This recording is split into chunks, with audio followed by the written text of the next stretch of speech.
Jungle. Sa isang press briefing na pinangunahan ni Senate President Escudero, nabanggit niya na wala pa silang ginagawang aksyon patungkol sa impeachment tungkol kay Vice Presidente dahil wala pa namang inihain patungkol dito. Okay, RJ. This is a hybrid hypothetical question because maikli na yung nabanggit mo yung calendar. Kung mapadala yon in theoretically like the end of January, pasok pa yun sa session ninyo, but there is a campaign break by the first week of February. So what happens in that situation? Trabaho ng Senado, dinggin yun kung i-file sa amin.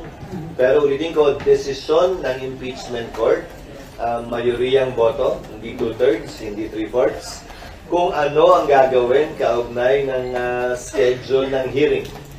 Gaano kadalas ba ito? Ilang araw ba ito? At ilang oras? Habang break o habang may session kami? Sa kasalukuyan, wala pa naman silang ginagawang kilos dahil wala pa namang inihain na sampa. Audio Jungle.